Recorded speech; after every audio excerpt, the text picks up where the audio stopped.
Putin साहब आए और पुतिन साहब वापस भी चले गए। बहुत छोटा सा उनका विजिट था, मुश्किल से एक नाइट का उनका स्टे था, एक दिन और एक रात। और काफी तेज गति से आए और काफी तेज गति से चले गए। घटनाक्रम कुछ इस किस्म के थे जहां पर इस पूरे विजिट को 70 की स्क्रीन पर इतना बड़ा करके दिखाया गया है कि जैसे दुनिया में एक नया वर्ल्ड ऑर्डर पैदा हो गया है। और भारत और रूस मिलकर, और चीन साथ में ऑलरेडी उनके है, वहां पर रशिया के साथ में है, तो ये दिखाने की कोशिश की जा रही है कि दुनिया का दूसरा एक बहुत बड़ा ग्रुप तैयार हो गया है, जिससे कि अमेरिका और यूरोप जो है वो एक किस्म से उनके पैर कांप रहे हैं। इस किस्म की हेडलाइंस आ रही हैं। एक्चुअली हथियार वो बेचना चाहते हैं, तेल वो बेचना चाहते हैं, यूरेनियम वो बेचना चाहते हैं, टाइटेनियम वो बेचना चाहते हैं, न्यूक्लियर प्लांट वो बेचना चाहते हैं। एक भी मुद्दा ऐसा नहीं था टेबल पे जहां पर यह कहा जाए कि पुतिन साहब हमसे कुछ खरीदना चाहते थे। एक भी बात नहीं हुई। और भारत ने टेबल पे क्या रखा बेचने के लिए? कुछ भी नहीं रखा साहब। $4.9 बिलियन का एक पूरा हमारा एक्सपोर्ट है। टोटल हमारा एक्सपोर्ट दुनिया में $825 बिलियन का है। 825 में से $4.9 बिलियन का एक्सपोर्ट है। $70 बिलियन का दोनों का एक्सचेंज है। 65 + 5 समझ लीजिए, उसको बढ़ा के 100 करेंगे तो 100 में भी रेशो तो वही रहने वाली है कि $95 बिलियन का उनका माल आएगा और $5 बिलियन हमारा जाएगा। हमें क्या मिला इसके अंदर? माल कौन बेच के गया? पुतिन एक मुस्कुराते हुए सेल्समैन की तरह आए, अपने माल को टेबल पे रखा, एग्जीबिशन लगाई और चले गए। और हम कहते हैं कि देखिए कितनी शानदार सफल हमारी पार्टनरशिप रही। In actuality, India was a net loser in this entire deal because nobody talked about what we are going to sell and what they are going to buy. यानी कि वो तो टेबल पे सब कुछ रख के चले गए और हम कारवां गुजर गया, गुबार देखते रहे। और हम खुश हैं कि हमने वेस्ट को जवाब दे दिया, वेस्ट को ऐसा करारा जवाब। साहब $825 बिलियन में से $425 बिलियन का एक्सपोर्ट आपको अमेरिका और यूरोप को है। वहां से आपको यूरो और डॉलर मिलते हैं जिस पर आपकी दुनिया चलती है। आपको रशिया से क्या मिलता है साहब? कुछ भी तो नहीं मिलता है। मैं ये नहीं कहता कि आप संबंध मत रखो, संबंध रखो, अच्छे रखो, खाना पीना खिलाओ, मुस्कुराओ, लेकिन उससे बिजनेस भी तो लो भाई। कुछ ले सकते हो क्या? लेकिन वो बिजनेस के नाम पे हमारे पास कुछ नहीं था। हमारी झोली एकदम से खाली है। कहा जाए तो हमारे लिए तो पुतिन साहब का आना ना आना एक बराबर हुआ। ऐसे लग रहा था कि ये बड़ी लॉन्ग पेंडिंग वो थी, विजिट थी, और इस विजिट से अमेरिका को या टैरिफ दिखाया जा रहा है ट्रंप द्वारा, उसको वो बैलेंस करने की कोशिश करेंगे। तो जो कम जीडीपी वाला देश है और जहां पर डिफेंस के अलावा और कुछ बहुत ज्यादा चीजें नहीं है, वो हमें क्या ऑफर कर सकता है? कुछ भी नहीं। रशिया को एक्सपोर्ट करने के लिए हमारे पास कुछ नहीं है, या हम उसको एक्सप्लोर नहीं कर रहे हैं। और इंपोर्ट जो है वो लिमिटेड टू डिफेंस या ये जो ऑयल है, इसके अलावा बहुत ज्यादा एक्सपोर्ट नहीं है। और इकोनॉमीज दोनों की जो है 5 ट्रिलियन नहीं है, एक की 3 के करीब है, एक की 4 है। तो 0 0 जो है प्लस 0 ही होता है। यानी जब एक दो छोटी इकोनॉमीज आपस में मिलती भी हैं, तो वो कोऑपरेशन के वादे होते हैं। एक्चुअल देखा जाए तो कोई खास उसमें फायदा नहीं है। और रशिया जो है उसको एक्सप्लॉइट कर रहा है, क्योंकि रशिया हमारे लिए यूनाइटेड नेशंस में कई बार हामी भर देता है। लेकिन इसके बावजूद अब ये आपने बताया कि टेररिज्म में हम कोऑपरेशन करेंगे। ये पहलगाम के मसले के ऊपर तो आप देख ही रहे हैं कि रशिया ने टेररिज्म को तो वो किया कंडेम, लेकिन पाकिस्तान जो पीछे था उसको कुछ नहीं कहा, क्योंकि वहां पर भी रशिया की तारें जुड़ी हुई हैं पाकिस्तान के साथ, इवन अफगानिस्तान के साथ। तो अब वो नहीं कुछ कहेंगे। और रशिया की इकोनॉमी का क्या हाल है यूक्रेन की इतनी देर की वॉर के बाद भी हम सब जानते हैं। रशिया की इकोनॉमी ऑलमोस्ट जिसको कहते हैं डेड इकोनॉमी हो चुकी है, क्योंकि वहां पर इतना ज्यादा उस पर खर्चा हो रहा है वॉर के ऊपर। तो ये सब चीजें अगर हम देखें तो मेरा ख्याल है कि ये सिर्फ फोटो खिंचवाने की एक अपॉर्चुनिटी थी। इसके अलावा कोई ज्यादा मुझे इसमें नजर नहीं आ रहा है इस विजिट में। तो भाई वो आके माल बेचता है अपना। हालांकि अब पूरा माल खरीद नहीं पा रहे हैं क्योंकि इंडिया को अंदर से डर था, ट्रंप का डर था कि मैं मिलिट्री का कोई नई माल नहीं खरीदूंगा, खरीदूंगा तो कब मेरे ऊपर और सैंक्शंस ना आ जाए कहीं। बहुत अंदर से खौफ था एक्चुअली। मोदी एक्चुअली चाहते ही नहीं थे कि विजिट हो, क्योंकि मोदी के पास देने को कुछ नहीं है और मोदी एक्चुअली कुछ खरीदना भी नहीं चाहते थे। But Putin wanted to sell actually, and he came here and pressurised. और पेस्कोव ने पहले कह दिया था, 2 दिन पहले मैंने एक प्रोग्राम किया था, जो दिमित्री पेस्कोव है, उन्होंने धमका दिया था कि भैया चीन के साथ तो हमारा नो लिमिट एग्रीमेंट, हम किसी भी हद तक जा सकते हैं, हम तो आपके साथ, इंडिया के साथ किसी भी हद तक जाने को तैयार है, फैसला आपको करना कि आप किस हद तक हमारे साथ जाने को तैयार हो।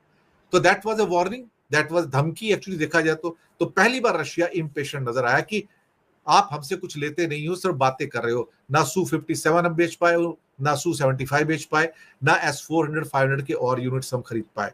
ये प्रेशर में है मोदी बहुत ज्यादा। एक खास बात और भी थी, पुतिन अपने साथ एक बहुत सारे बिजनेसमैन का डेलीगेशन लेके आता है, लेकिन हमारी ओर से तो साहब बिजनेसमैन तो कभी होते ही नहीं मोदी जी के डेलीगेशन में, वहां तो सिर्फ बाबू लोग होते हैं। तो हमारे लोगों की वहां क्या मुलाकात हुई होगी, वो उसने लेके आए थे डेलीगेशन कि वो इंडिया को अपना माल बेच सके। लेकिन भगवान जाने अब बिकेगा नहीं बिकेगा, क्योंकि ट्रंप का प्रेशर है। लेकिन चीजें ट्रिकी हैं, जो दिखाई दे रही हैं रेटोरिक के रूप में, ऑप्टिक्स के रूप में, वो सिर्फ दिखाई दे रही हैं। और हर चमकने वाली चीज सोना नहीं होती है। अल्टीमेटली घूम फिर के आपको दुनिया में सरवाइव करने के लिए रोटी चाहिए। रोटी आपको रशिया से नहीं मिलती है सब। रशिया हमसे रोटी कमाता है, चीन हमसे रोटी कमाता है माल बेच के, हम माल बेच के यूरोप और अमेरिका से रोटी कमाते हैं। तो अगर वो गुस्सा होंगे तो स्वाभाविक है। यूरोप देख रहा था कि इंडिया प्रेशर डाल सकता है इसके पुतिन के ऊपर, इंडिया ने प्रेशर नहीं डाला, इंडिया ने कुछ नहीं कहा उसके बारे में, हम शांति के पक्ष में हैं।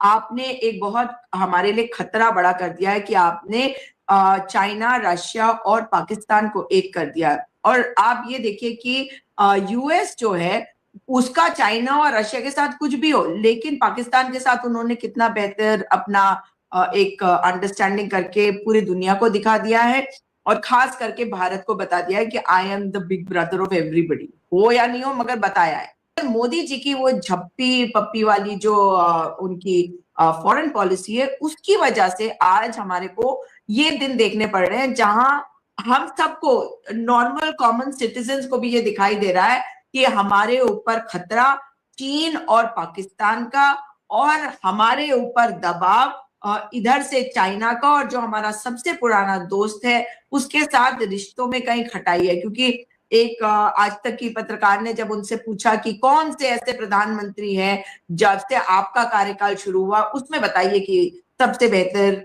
कौन, किसके साथ आपका रहा है, ये कोई सवाल नहीं था पूछने का। वो कोशिश कर रहे थे एक व्यक्ति की चाटुकारिता में उनका यशगान करवाने की। तो जिसने अपयश पूरे देश को दिया है, उसका यशगान उन्होंने किया नहीं। उन्होंने कह दिया कि मतलब ये इनडिसेंट और एम्बैरेसिंग क्वेश्चन है। हमारे पास आगे को कुछ खास देने के लिए नहीं है दुनिया के लिए, जैसे हमारी एक्सपोर्ट डाउन जा रही है, बल्कि हमारी जो एक्सपोर्ट डाउन का फायदा जो है बांग्लादेश जैसे उठा रहे हैं। बांग्लादेश और वियतनाम की जो एक्सपोर्ट बढ़ रही है, आप अमेरिका की मार्केट में चले जाएं, मैक्सिमम आपको कपड़े Bangladesh, made in Bangladesh, made in Vietnam, made in वो मिलेंगे। बोलते हैं रशिया की एक बहुत बड़ी कमजोरी है कि इंडिया डील क्या करे उसके साथ में, क्योंकि रशिया सिर्फ वो ट्रेडिशनल ऑयल, गैस और मिलिट्री को छोड़ दो छोटा मोटा, उसके पास कुछ है नहीं। जो नई टेक्नोलॉजी का फील्ड है, AI, semiconductor, IT, software, robotics, blockchain, hardware, कहीं भी रशिया है ही नहीं, नॉन एग्जिस्टेंट है एक्चुअली। तो कहता हम डील क्या करें उसके साथ, वो हमसे माल कुछ खरीदता नहीं। हम उससे कहते हैं कि आप हमारा माल खरीदिए, वो हमारा माल खरीदने को तैयार नहीं है। हमारे पास कमोडिटीज के अलावा देने के लिए कुछ नहीं है। और अगर उसको इलेक्ट्रॉनिक्स या न्यू टेक्नोलॉजी चाहिए, उसके लिए या तो फिर वो चाइना बैठा है या कोई और बैठा है, वो उससे ले लेता है। तो हमारे पास देने के लिए भी तो कुछ नहीं है ना, वो भी बहुत बड़ी दिक्कत। और जो कुछ हासिल कर सकते थे, हमारी हासिल करने की क्षमता खत्म हो गई। हमारे पास मैन्युफैक्चरिंग सेक्टर था जिसको हम लगा सकते थे अपनी लेबर शक्ति को, वो हमने नहीं लगाया। हमने क्वालिटी पे जोर नहीं दिया, रिसर्च पे जोर नहीं दिया। तो हमारे पास देने के लिए क्या है? आज दुनिया को लेने के लिए क्या चाहिए? दुनिया को लेने के लिए वो चाहिए ना जो हमारे पास नहीं है, जो हमारे से अपग्रेड हो, हम उससे कुछ लेंगे ना। हमारे से अपग्रेड कौन बैठा हुआ है? मैन्युफैक्चरिंग सेक्टर में पूरा कब्जा चाइना का है। पूरी दुनिया के अंदर शायद 60-70% का मैन्युफैक्चरिंग सेक्टर बना के भेज रहा है, और आने वाले 2030 तक बहुत बड़ा निर्यातक हो जाएगा वो। क्योंकि हमने उस अपनी घरेलू राजनीति के चक्कर में पिछले 30-35 साल हमने जो राजनीति की है अपने देश के अंदर, घरेलू राजनीति की है, मंदिर मस्जिद की राजनीति की है, नफरत की राजनीति की है, हम उसे फंस चुके हैं। इसलिए हम उस चक्कर में फंसे हुए, हमारे पास जब भी हम व्यापार विदेशों से बात करेंगे तो हम घाटे में ही रहने वाले हैं, ये तो बात पक्की है। और वैसे कल की एक घटना जिसके बारे में कहा जा रहा है कि पुतिन और मोदी की बात थी, लेकिन उससे बड़ी एक और भी घटना साथ में घट रही थी जिसके ऊपर सारी दुनिया की नजर थी, और वहां पर कुछ एक्स्ट्रा ऑर्डिनरी हो गया है। एक्चुअली पिछले 2 दिन से एक 2 शख्स की मुलाकात हो रही है बीजिंग के अंदर, एक जिनपिंग की और मैक्रो साहब की, और उसके ऊपर दुनिया का सारा टीवी मीडिया केंद्रित है इस टाइम। हमें लगता है कि सारा टीवी मीडिया हमारे ऊपर केंद्रित है, ऐसा नहीं है, उन पर केंद्रित है। मैक्रो साहब बीजिंग की यात्रा में है, और 2012 के बाद मैक्रो ने वो कर दिखाया, अपना जिनपिंग ने, जो आज तक उन्होंने कभी नहीं किया था पिछले 13 सालों में। वो पहली बार बीजिंग में स्वागत करके मैक्रो साहब का और उनको आईने में उतारने की कोशिश कर रहे हैं। वो मैक्रो को जिनपिंग साहब जो है फ्लाई करते हैं वहां से लेके बीजिंग से, और चेंगडू जाते हैं, जो साउथ वेस्टर्न प्रोविंस है, सिचुआन जो प्रिंस है उसकी वो शायद राजधानी, एक मेजर सिटी है, वो वहां जाते हैं और वहां भी उसका वेलकम करवाते हैं। तो फ्रांस को आईने में उतारने की कोशिश कर रहा है इस टाइम सो कॉल्ड जिसे कहते हैं जिनपिंग, और फ्रांस ने कहा कि आप आइए, जितना मर्जी इन्वेस्टमेंट कीजिए। और वहां पे मैक्रो ने एक बात की जिनपिंग से, you are the only man in the world who can influence the Putin to stop the war. आप वर्ड देखिए, अब मैक्रो साहब कुछ कहें तो मैक्रो बड़ी हस्ती, कोई छोटी हस्ती तो है नहीं है, सुपर पावर, फ्रांस का यूएनएससी का मेंबर है। तो ऐसा नहीं कि पुतिन और मोदी का घटनाक्रम सबसे ऊपर था, साइमल्टेनियसली वो पिक्चर के पर्दे पर एक दूसरी पिक्चर भी चल रही थी जिसे हम देखना नहीं चाह रहे, और वो दुनिया की सबसे बड़ी इवेंट के रूप में आया, क्योंकि जिनपिंग भी अपने आप में छोटी हस्ती नहीं है। तो ये पोजिशनल स्ट्रेंथ की जो बात कर रहा था ना, वहां से निकल के आ रही है। They are trying to emphasise upon, तो हम थोड़े साइड लाइन है, हमारी कोई एक्चुअली वहां पर 70 mm के पर्दे में हमारी कोई पहचान नहीं है, हम कोई एक इन्फ्लुएंसिंग फैक्टर नहीं है।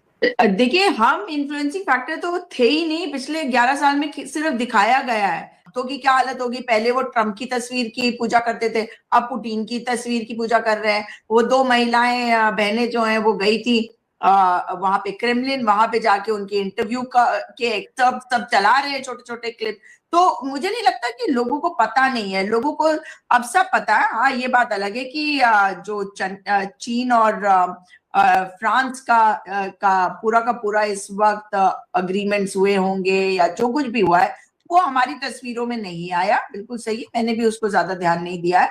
लेकिन उससे ये बात तो साफ है ना कि हम केवल केटर करते हैं अपने वोटर को बेवकूफ बनाने में, उसमें देश गया भाड़ में। बिल्कुल, आपने एक इंटरव्यू का जिक्र किया, एक महिला का जो पुतिन साहब का इंटरव्यू कर रही थी और वहां मोदी जी के कशीदे पढ़े जा रहे थे, और वो शायद पुतिन साहब को कुछ पसंद नहीं आया था उस बारे में कुछ, तो वहां पर काफी ट्रोलिंग भी चल रही है उनकी। मैं क्या कहूँ, दुनिया को सबको पता है।